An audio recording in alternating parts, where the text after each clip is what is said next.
si les jeunes restent toujours réticents, Oui. on fera la politique à leur place. Et c'est ce que j'ai compris très tôt. Et c'est pourquoi j'ai pris mon bâton de pèlerin. Oui.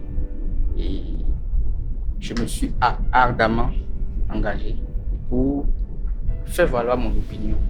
Parce que si vous n'accédez pas au poste de responsabilité, Oui. vous ne pouvez pas faire passer votre vision. Vous allez rester là tout le temps à subir. Vous allez subir tout le temps et vous allez vous plaindre tout le temps.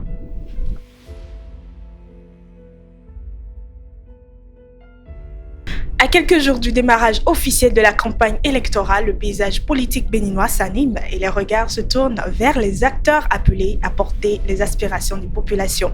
Madame, Monsieur, bienvenue dans l'interview et installez-vous confortablement. Notre invité du jour incarne ce passage de l'engagement militant à l'arène politique.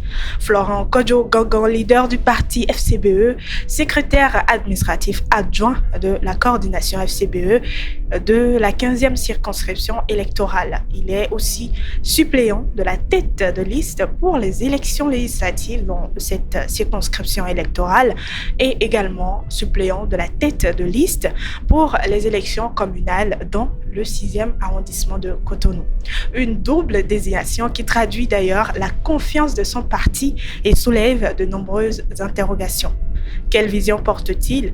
Comment entend-il répondre aux attentes des populations? Et surtout, quelle place pour la jeunesse dans cette dynamique? Eh bien, c'est autour de ces enjeux que s'articule cet entretien sur Culture TV. Un entretien que je co-anime avec un collègue. Il s'agit bien sûr de Jacques Moramansa. Bienvenue à vous. Bonjour Carmen. Donc, un plaisir de partager ce plateau avec toi. Plaisir partagé. Bonjour également à notre invité. Bonjour monsieur le journaliste. Et bonjour également aux téléspectateurs. Donc, recevez nos doubles salutations. Bien sûr.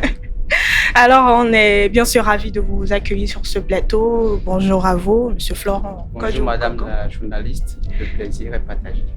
Alors, sans plus attendre, on commence d'abord par la première question. Moi, j'ai bien envie de savoir pourquoi ce parcours politique en tant que jeune. Merci beaucoup madame la journaliste. Oui. Tout est parti d'un mouvement que j'ai cofondé dans le 6e arrondissement de Cotonou, un mouvement dénommé Alliance citoyenne des jeunes engagés pour le développement. Et comme l'indique l'intitulé du mouvement, Oui. nous nous sommes engagés dans les actions citoyennes. C'était un mouvement purement apolitique.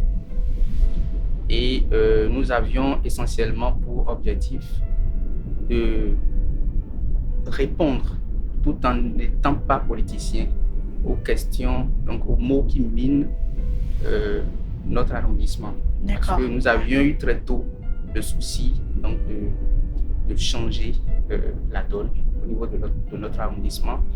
Nous avions rendu certains quartiers de notre arrondissement propres, juste avec les instruments traditionnels, Oui. à savoir les balais, les râteaux et autres. On n'avait pas grand moyen, comme je le disais.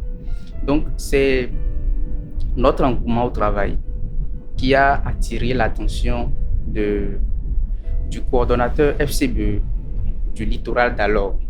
C'était en 2019, début 2020. D'accord. Monsieur Corneille Lapoussan. Et il s'est rapproché de nous et nous a sollicité pour qu'on puisse l'aider donc à aider le parti FCBE à donner un bon résultat dans le 6e arrondissement de Cotonou. Et nous lui avions donc posé des conditions. Nous avions dit que cette fois, nous n'accepterons pas qu'on nous utilise inutilement. Nous lui avons imposé que dans notre mouvement, qu'il fasse en sorte qu'au moins 2 personnes soient positionnées sur la liste du parti FCBE dans le cadre des élections communales de 2020. Ce qu'il a fait, Oui. nous avions participé aux activités de mobilisation dans la pré-campagne, Oui. et nous avions démontré de quoi nous étions capables. Il a donc positionné 2 d'entre nous, dont moi, Oui. J'ai pu être positionné en 2020, deuxième titulaire dans le 6e arrondissement de Cotonou pour les élections communales.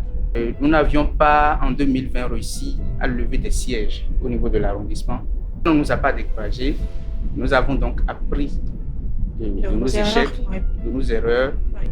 En 2023, délibérément, j'ai décidé de ne pas être candidat pour les élections législatives de 2023 et j'ai préféré donc céder ma place, positionner un aîné que nous avions porté tête de liste dans notre circonscription électorale. Il est également un fils du 6e arrondissement de Cotonou.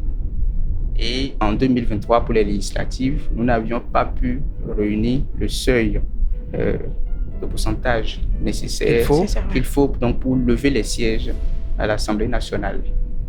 Et on a compris que le terrain se gagne très tôt. Et c'est pour cela que par le leadership du secrétaire exécutif national de notre parti, son Excellence le président Paul Roupet, le parti a décidé donc d'entreprendre un vaste projet de remembrement des structures du parti. Nous avions commencé au niveau des circonscriptions électorales et nous avions remembré les cellules des 24 circonscriptions. Nous avions également par la suite fait le remembrement des bureaux des 546 arrondissements que compte le Bénin. On ne s'est pas arrêté au niveau des arrondissements. On est allé au niveau communal. Nous avons installé les structures des 77 communes que compte le Bénin et nous sommes en train d'achever l'installation des cellules des 5294 quartiers que compte le territoire béninois. C'est tout ce parcours qui a forgé l'admiration du secrétaire exécutif national de mon parti, le président Paul Roupet. Il a vu en moi un jeune engagé qui a de la volonté, qui a de la qualité. Et il a donc décidé de me récompenser. Et il m'a donc positionné, comme vous l'aviez annoncé au début, suppléant de la tête de liste pour les élections législatives. Nous avons suivi le parcours, mais en même temps, j'ai une question. C'est-à-dire, vous partez de l'engagement citoyen à l'engagement politique. Bien sûr. Ça me dit qu'à un moment donné, la vision des débats a changé. Nous n'avions pas eu pour ambition de faire long feu dans la société civile, dans l'engagement citoyen. Le but, c'était de parvenir donc à accéder à des fonctions, à des postes de responsabilité politique. Voilà. Voilà. Eh bien, vous avez mentionné le leader de votre parti, le secrétaire exécutif, national, Paul Roupet. Alors, mais que représente-t-il pour vous dans votre parcours, dans cet engagement? Merci. Le secrétaire exécutif national de notre parti, candidat à la fonction du président de la République, m'a beaucoup inspiré depuis 2019 qu'il a pris les rênes de ce parti. Il a refusé, il a décidé de tourner le dos à la violence. Il a fait le jeu de la paix. Il n'a pas suivi le mot d'ordre de ceux qui voulaient l'embarquer dans un déluge. Il a opté pour la paix. Il a travaillé à la paix. Il a permis à ce que le parti FCBE ne rate aucune des échéances électorales depuis 2020. Sans grand moyen, nous avions participé également aux élections législatives de 2023. Et nonobstant le fait que nous n'avions pas eu un bon résultat, il n'a pas baissé les bras, il a continué. Et je trouve que c'est un grand visionnaire. Et je pense que les Béninois doivent donc lui accorder leur confiance pour qu'il y ait donc un changement à la tête de notre pays. Je suis impatiente alors de voir le résultat, mais déjà peut-on dire que cette double désignation, parce que oui, c'est quand même une double désignation en même temps, est une preuve de la volonté du parti FCBE de vouloir ou bien de promouvoir une nouvelle génération de leaders politiques. Je vous l'ai dit tantôt, j'avais été positionné en 2020 Oui. alors que j'avais un peu moins de la trentaine. Donc, D'accord. sa volonté, la volonté du secrétaire exécutif national de mon parti de promouvoir la jeunesse ne date pas d'aujourd'hui. D'accord. Il a toujours fait, depuis le départ, depuis qu'il a pris les rênes du parti, il a toujours voulu mettre les jeunes en avant. Et il a toujours tenu les jeunes Oui. et pour donc les accompagner. Donc parce que vous le savez très bien, nous constituons la majorité, les jeunes constituent la majorité La population de la béninoise. population. Ouais. Voilà. Donc notre voix compte beaucoup. Oui. Il n'a jamais occulté la jeunesse dans les positionnements. Parlant de jeunesse, justement, que répondez-vous aux jeunes qui doutent encore que la politique est comme un outil de changement? La politique, c'est l'art de gestion, l'art de la gestion de la cité. Si les jeunes restent toujours réticents, Oui. on fera la politique à leur place. Et c'est ce que j'ai compris très tôt. Et c'est pourquoi j'ai pris mon bâton de pèlerin. Oui. Et je me suis ardemment engagé pour faire valoir mon opinion. Parce que si vous n'accédez pas au poste de responsabilité, Oui. vous ne pouvez pas faire passer votre vision. Vous allez rester là tout le temps à subir. Vous allez subir tout le temps et vous allez vous plaindre tout le temps.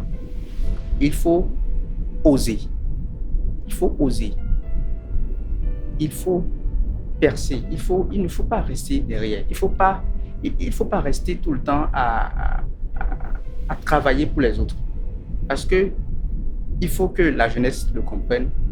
Tant que nous n'allons pas nous lever en tant que jeunes, les aînés ne nous céderont jamais la place. Vous nous invitez à devenir politiciens également. Pourquoi pas? Donc, voilà. Il y a d'éminents politiciens qui étaient journalistes à la base. C'est vrai. Et aujourd'hui, ils sont de très bons politiciens. D'accord. Donc, Oui, justement, et on a des collègues aujourd'hui qui sont engagés, qui sont bien positionnés sur les partis. Et donc, au niveau des partis, les FCBE, justement, vous avez positionné assez de jeunes. C'est parce que vous avez peut-être compris que alors la politique est un levier de changement. Mais vous, comment alors incarnez-vous cette jeunesse engagée, disciplinée? Je vais m'appesantir pour répondre à votre question, Oui.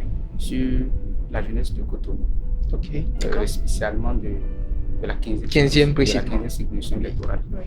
Qui regroupe 6 arrondissements. 6 arrondissements, bien Oui. sûr. C'est pour la plupart des jeunes sans emploi, diplômés, mais sans emploi. Et pour quelques-uns, sans initiative. Et même pour ceux qui ont des initiatives, ils ont du mal à se faire financer pour concrétiser leur projet. La jeunesse doit donc avoir le courage de taper du poing sur la table, Oui. et de travailler ardemment à un renouvellement de la classe politique. Parce que dans notre arrondissement, Oui.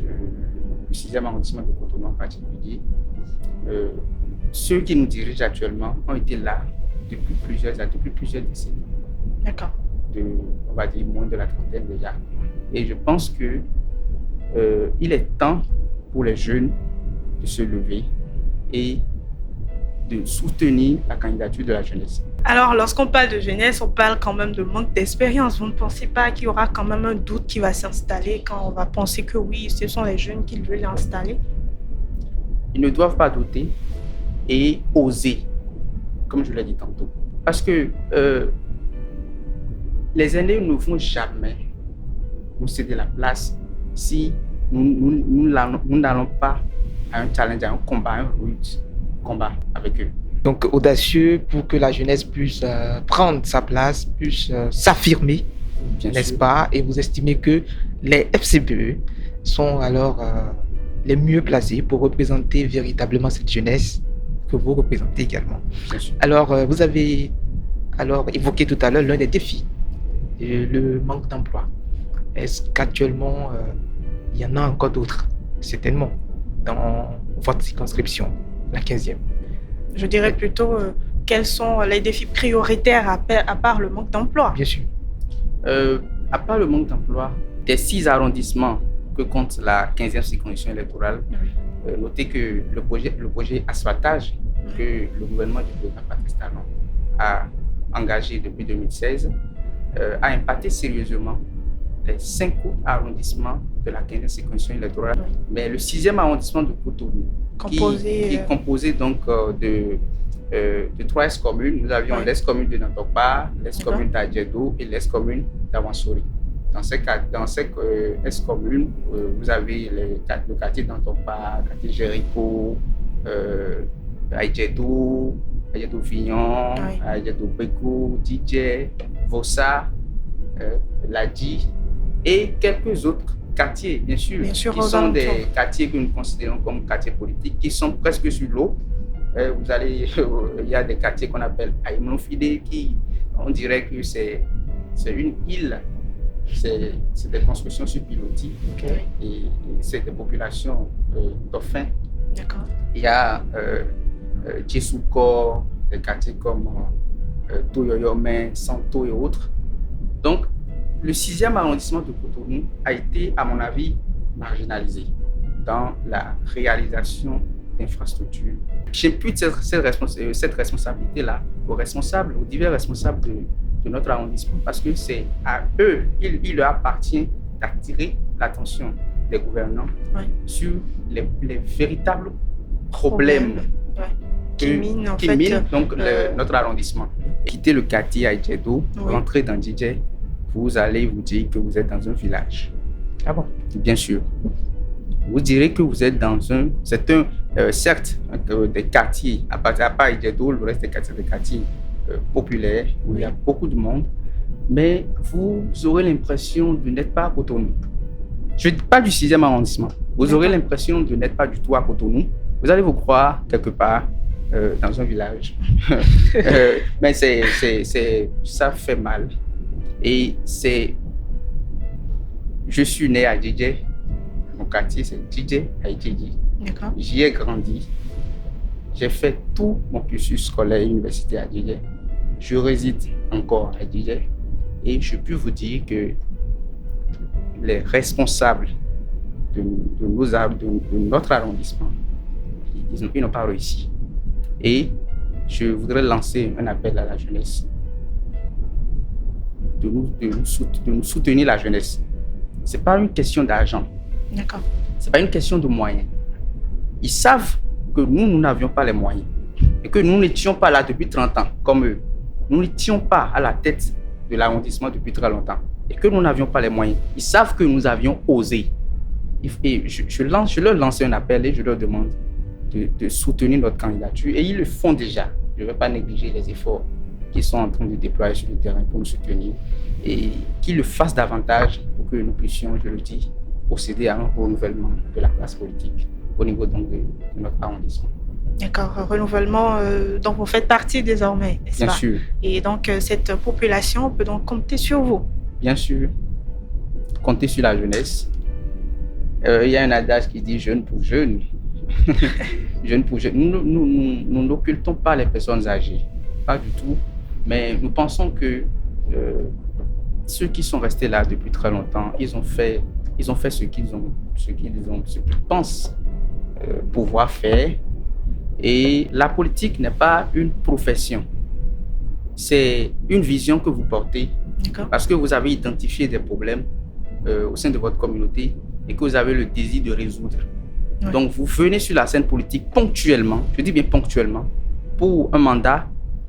La population vous donne donc mandat pour que vous puissiez apporter la solution que vous avez au problème de votre arrondissement. Exactement. Donc personne ne doit considérer que il a acquis un titre foncier à la tête de nos différents arrondissements et penser que c'est son apanage. Vous venez avec une vision pour un court instant, vous faites ce que vous pouvez et après vous cédez la place à d'autres personnes. Donc, je ne dis pas forcément qu'il faut forcément un jeune à la tête de l'arrondissement pour que les choses marchent, même s'il va falloir que ce soit un autre vieux ou une autre personne qui n'est pas de notre génération. Il faut que ce soit une personne qui a vraiment de la valeur, qui a vraiment de l'impact, de l'empathie, des visions claires, des objectifs bien définis et à la tête de l'arrondissement. Mais je finis pour dire toujours que cette fois, c'est l'heure de la jeunesse qui a sonné. Alors, Monsieur Florent, que pensez-vous ou que dites-vous à ceux qui pensent que le parti FCBE n'est pas de l'opposition, quand on sait surtout que récemment, vous avez signé des accords avec les deux partis de la mouvance? Nous n'allons pas tout le temps justifier notre appartenance à l'opposition. Néanmoins, je vais vous donner quelques éléments de réponse. On veut comment le situer, on veut savoir de Bien quel sûr. bord. Bien sûr, bien Ah oui. sûr. Alors, le parti FCBE est enregistré au ministère de l'Intérieur en tant que parti de l'opposition. Et D'accord. jusqu'à l'heure actuelle, Oui. nous n'avions pas retiré notre récépissé d'inscription en tant que parti d'opposition. Oui. Il y a peut-être ce qui est sur le papier et ce qui se fait sur le terrain, n'est-ce pas? Oui, concrètement, je vais vous dire que à quoi reconnaît-on un parti d'opposition ou à l'opposé, à quoi reconnaît-on un parti de la mouvance présidentielle? Un parti d'opposition se contente donc de critiquer les actions du gouvernement et de proposer. Un parti d'opposition ne doit toujours pas insulter. On ne reconnaît pas un parti d'opposition grâce aux insultes, grâce aux conférences de presse répétées, dirigées de façon acerbe contre le pouvoir. Ce n'est pas ça qu'on reconnaît un parti d'opposition. La FCBE a toujours critiqué les actions du gouvernement et quand le gouvernement en place fait bien, il faut avoir le courage de le dire. Et quand c'est mauvais, il faut dénoncer. Bien sûr. Et nous avions toujours dénoncé quand nous avions remarqué que le gouvernement pose des actes qui ne permettent pas, qui ne sont pas favorables à la population. Deuxièmement, vous avez évoqué la question des accords de gouvernance. Nous nous sommes vus obligés de conclure ces accords-là pour des questions de survie de notre formation politique. Parce que le nouveau code électoral en vigueur, donc le code électoral révisé en 2024, oblige les partis politiques à disposer de 28 parrains, de 28 parrainages pour présenter un duo de candidats aux élections présidentielles. Alors que nous n'avions que 6 parrains, le code électoral, ce même code électoral donne la possibilité donc à tous les partis politiques, que vous soyez de la mouvance ou de l'opposition, de conclure des accords de gouvernance et ou des accords de législature. Accords de gouvernance pour disposer donc du nombre de parrainages requis pour présenter un duo de candidats et participer ensemble à la suite à la gestion du pouvoir d'État, quel que soit le parti politique qui remporte les élections présidentielles, et accord de législature pour quand même ne pas être obligé de réunir 20% par ces conditions électorales pour pouvoir lever les sièges à l'Assemblée nationale. Et nous nous sommes vus obligés de le faire pour pouvoir prendre part aux élections. Cela ne change pas notre statut d'opposant. La preuve, vous aviez vu que ceux qui se sont suffis et qui se sont entêtés et qui se sont considérés comme un parti du peuple, lorsqu'ils n'ont pas voulu se conformer et saisir cette opportunité que la loi leur a offerte, eh bien, ils ont été disqualifiés pour les élections présidentielles. Si il leur arrive de ne pas avoir 20% dans une seule circonscription électorale, ils ont beau avoir été le premier parti en termes de suffrage exprimé, ils ne vont pas siéger à l'Assemblée nationale. Donc, le parti FCBE a mûri sa réflexion et stratégiquement a voulu saisir cette opportunité que le code électoral lui offre pour pouvoir donc ne pas faire pied de figure lors de ces prochaines élections. Et pour finir, on reconnaît également un parti d'opposition sur le plan des nominations. Les autres partis de la majorité présidentielle, que ce soit l'Union progressiste de haut niveau, le Bloc républicain et même au LPN, ils ont eu à bénéficier des nominations. Ils ont été nommés leurs cadres ont été nommés à différents postes de responsabilité au sein du gouvernement. Mais citez-moi un seul cadre ou un seul militant du parti FCBE qui a été nommé à un poste de responsabilité. Vous n'en trouverez pas. Donc, nous n'avons pas participé à la gouvernance actuelle.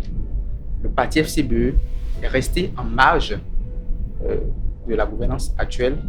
Nous n'avions pas été au pouvoir. Nous ne sommes pas du pouvoir. Nous ne sommes pas du pouvoir actuel. Nous avons été 9 ans, durant bientôt 10 ans, opposants au régime du président Patrice Talon. Donc, aucun membre ne fait partie du gouvernement depuis 9 ans, vous avez dit. Bien sûr. Est-ce une façon de montrer votre crédibilité en tant qu'opposant ou bien c'est juste pour maintenir votre vision? Le parti FCBE a choisi une ligne, une direction depuis 2019 et nous l'avons assumé. Nous n'avions pas renoncé à notre idéologie. Nous avons choisi faire de l'opposition. Nous avions choisi nous opposer à la gouvernance du président Patrice Talon. Et c'est ce que nous avions fait depuis bientôt 10 ans déjà. D'accord. Bien sûr que nous avions annoncé il y a déjà 2 ans en arrière qu'en 2026, après avoir fait 10 années d'opposition, nous serions de la mouvance présidentielle à partir de 2026. Alors, toujours donc de l'opposition et vous assumez pleinement votre position. Bien sûr. Jusqu'au bout, vous l'avez mentionné, depuis 9 ans, bientôt 10 ans. Alors, dans quelques jours, nous abordons l'étape cruciale donc, des élections. Mais avant, il y aura la campagne qui démarre le 26 précisément. Oui. Et quelle sera votre stratégie sur le terrain? Je vous remercie pour votre question. Souffrez, monsieur le journaliste, que je n'étale pas ici sur la place publique. Je m'en doutais. Je n'étale pas sur la place publique votre stratégie pour battre vos concurrents. Que nous allons déployer donc, pour aller à l'assaut de l'électorat et battre, bien sûr, nos adversaires. Néanmoins, je veux vous dire que nous n'allons pas opter pour des mobilisations de grande masse. Okay. Nous allons donc faire une campagne de proximité. C'est-à-dire aller de près, aller toucher directement les électeurs. Parce que je vous l'avais dit depuis le départ, il faut également que les jeunes le sachent et que les populations de la 15e circonscription électorale le comprennent, que nous ne sommes pas un parti du pouvoir. Et c'est cela qui a toujours justifié l'absence de moyens au niveau de notre formation politique. C'est cela qui a toujours justifié vous allez remarquer que nous n'avions pas eu à déployer un grand logistique sur le terrain depuis 2020. Et ça risque d'être la même chose pour cette fois-ci. C'est pour cela que je dis que nous allons opter pour des campagnes de proximité. Et nous comptons également sur les populations de notre circonscription électorale qui ont compris les enjeux, qui savent ce qu'ils doivent faire. Ils savent ce qu'ils doivent faire. Ils savent que, ceux qui ont été là depuis bientôt 10 ans, il est temps qu'on puisse les remplacer. Et j'ai parlé tantôt de renouvellement de la classe politique. Donc, ils savent également, nos challengers savent également qu'ils n'ont pas d'arguments. Sur le terrain. Il n'y a pas de bilan concret, vous voulez dire? Ils n'ont pas un bilan concret à faire. Oui. Et ils vont peut-être jouer avec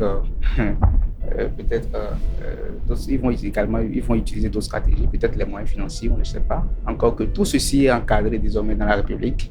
Et il ne faut plus investir au-delà de ce qui est prévu par la loi.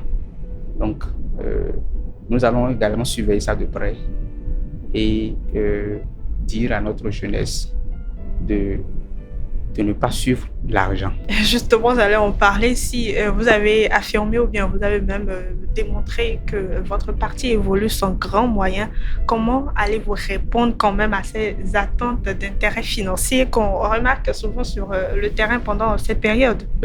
Nous, depuis que les listes électorales ont été publiées par la Sénat, oui, nous avions entrepris une activité de déclaration de candidature. C'est une activité qui se fait au plan national, mais aussi en particulier au niveau de la 15e circonscription électorale et plus précisément dans le 6e arrondissement de Cotonou. Nous avions commencé ce qu'on appelle la déclaration de candidature. Et nous n'avions pas fait du tapage en annonçant notre candidature à nos électeurs. Nous nous sommes rapprochés d'eux. Îlot, quartier par quartier, îlot par îlot, et maison par maison. Nous sommes partis, même si c'est avec les mains vides. Nous leur avons dit que nous avions mené un combat, un dur combat, et puis nous avons reçu la confiance du président Paul Logbe et nous a positionnés. Et à chaque fois que nous avions été dans la maison, nous avions été très bien accueillis parce qu'ils nous connaissent déjà en tant que jeunes engagés, jeunes militants, jeunes engagés. Et ils ont promis de soutenir de nous accompagner, bien sûr. Alors, on a compris que dans vos stratégies, il y a la proximité, vous êtes rapprochés des populations, mais c'est clair qu'il y a toujours des gens qui doutent, n'est-ce pas? C'est sûr. Mais quel message vous apportez à ceux-là, aux électeurs qui doutent toujours? Ceux qui croient que l'opposition n'a pas encore assez de force pour supporter quand même l'autre côté. Bien sûr. La force, c'est eux. La chance de l'opposition, c'est la jeunesse. J'ai dit tantôt que nous constituons la grande masse. Il leur appartient de soutenir la liste de la jeunesse parce que la liste FCBE, c'est une liste composée de 90% de jeunes. D'accord. Et ils le savent. Et il leur appartient d'accompagner cet effort que nous avions accompli en nous positionnant sur une liste électorale parce que c'est pas facile de se positionner. C'est pas facile de se faire positionner sur une liste électorale. On a quand même vu comment alors s'est passée la procédure. On vous félicite alors pour ça, pour votre positionnement. C'est dur pour obtenir un positionnement sur une liste électorale. Je veux dire aux jeunes qui ont également fait un combat pour se faire positionner sur une liste, mais qui, à l'arrivée, n'ont pas réussi à se faire positionner, de soutenir les jeunes qui ont réussi à se faire positionner. Parce que si la jeunesse prend le pouvoir, prend les rênes de l'arrondissement, si la jeunesse réussit à se faire élire à l'Assemblée nationale, c'est pour porter la voix de la jeunesse. Et il leur faudra, ce n'est pas une question de sensibilité politique. À l'heure actuelle, ce n'est plus une question de sensibilité politique. Ah, moi, je suis de tel bord. Lui, bon, malheureusement, tu sais que je suis de tel bord, mais tu allais te faire positionner dans un autre parti. C'est plus cette question à l'heure actuelle. Il s'agit de soutenir qui a réussi à se faire positionner, le pousser loin, faire en sorte qu'il soit élu et tout simplement, on dit jeune pour jeune. Donc, il ne sert à rien de créer une opposition dans l'opposition. Non. Non, il n'existe plus, il ne peut plus y avoir une opposition dans une opposition.